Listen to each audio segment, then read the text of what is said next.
দেখেন আমার মেয়েটা কতটাই না খুশি হয়েছে তার ফুফাতো ভাই বোনদের সাথে আর আমাদের সাথে তো বোনদের সাথে ক্যাফে যাবে, তাই ওর মনে এতটাই আনন্দ।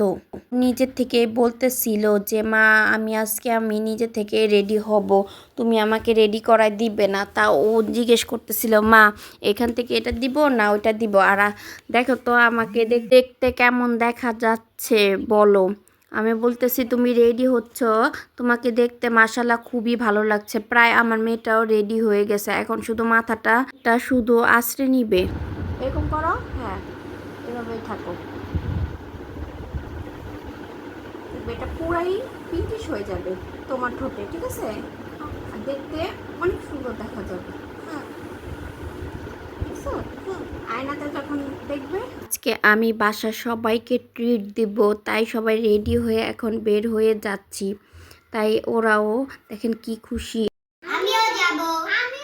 আসসালামু আলাইকুম ভাই ও বোনেরা, আপনারা সবাই কেমন আছেন? আশা করি আপনারা সবাই ভালো আছেন। আলহামদুলিল্লাহ আমিও ভালো আছি। নরিনের ফ্যামিলি ব্লগে স্বাগতম। ট্রিট দিতে হবে, চলুন যাই ট্রিটটা দেওয়া যায়। আমরা বাসার থেকে এখন রিক্সা নিয়ে সবাই চলে আসছি। তো এইদিকে আমি আপনাদের বলে দিই কোথায় এই ক্যাফটা। এইখানে আসতে হলে জিঞ্জিরা কষাই ভিটা আসতে হবে। এইখানে প্রথম তলায় সাবিনী পালাটা দেখতে পারবেন, আর চতুর্থ তলায় রুফটপে এই ক্যাফটা দেখবেন। ক্যাফটা ছাদের উপরে বানানো হয়েছে, কিন্তু খুবই সুন্দর হয়েছে। এইখানে বসার ভিতরেও জায়গা আছে আর বাহিরেও জায়গা আছে, আর এখানে বাচ্চাদের কিছু খেলনাও আছে। এখানে আমার খালাতো ভাইয়ের বউ বলতেছে আমাকে একটু ভিডিও করো। তো আমি বলতেছি কেন, কিছু হবে না? তো বলতেছে না কিছু হবে না, তুমি আমার একটু ভিডিও করো, আমি এখানে বসি। তো সেটাই করলাম। তো এখানে দেখেন কি সুন্দর গাছ লাগিয়েছে। আমরা কিন্তু সন্ধ্যার পরে গিয়েছিলাম, তাই এখানে রাতের ভিউটাই দেখাচ্ছি আপনাদেরকে। এইখানে আমি বসে আছি, কিছু ছবি তুলবো, ভিডিও করব। তাই আপনারা এখন আমাদের মা মেয়ে কি দেখে বলবেন যে কেমন দেখা যাচ্ছে। এখানে আমরা ছবি তোলার জন্য বসছিলাম মা মেয়ে। তো এইখানে বসে বসে অনেক আড্ডাও দিতেছিলাম মেয়ের সাথে। আমাদের ছবি তুলে দিতেছিল আমার খালাতো ভাইয়ের বউ। আজকে ও আমাদের বাসায় আসছিল, তাই ওকেও নিয়ে আসছে। এখানে মাইশা দেখেন ওর মামির সাথে মিডরে ছবি তুলতেছিল। তো এখানে দেখেন কি সুন্দরভাবে ছবি তোলার জন্য এই বারটা সাজিয়েছে। তো এখানে থেকেই আপনাদের চলন শেয়ার করি পুরা ক্যাফটা ঘুরে দেখাই। আমার কাছে যে জিনিসটা ভালো লেগেছে, যে কোনো প্রোগ্রাম করতে পারেন, সুন্দর বসার জায়গা আছে। রেস্টুরেন্ট ঘুরে ঘুরে দেখাচ্ছি আপনাদের, সুন্দর সুন্দর পিকচার তুলতে পারবেন, বাচ্চারা খুব আনন্দ করতে পারবে, বড়দেরও খুব ভালো লাগবে। এইখানে খুব সুন্দর সুন্দর বসার জায়গা ছিল।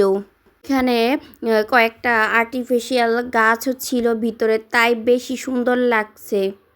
দেওয়ালটা কি সুন্দর করেই না সাজিয়েছে। এইখানে পরিবার নিয়ে আসলে আপনাদের কাউকে বোরিং ফিল হবে না। তো এইখানে বেশ সুন্দর করে সাজিয়েছে, কিন্তু সিঁড়িগুলো খুবই ভয়ঙ্কর ছিল। এইখানে কিন্তু আমার শ্বশুর বাড়ির সব লোকজনেরাই ছিল, আর খুবই আনন্দ করতেছিলাম সবার সাথে। প্রায় অনেকক্ষণই আড্ডা টাড্ডা দেওয়া হয়েছে।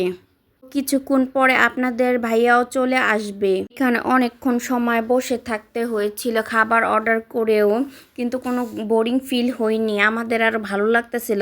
আমরা যে যার মতো ছবি তুলতেছিলাম, আর আমি তো ভিডিও করার জন্য ব্যস্ত হয়ে পড়ছিলাম এত সুন্দর জায়গায় এসে। আমি আজকে বাসার সবাইকে ট্রিট দিতে পেরে অনেক খুশি হয়েছি।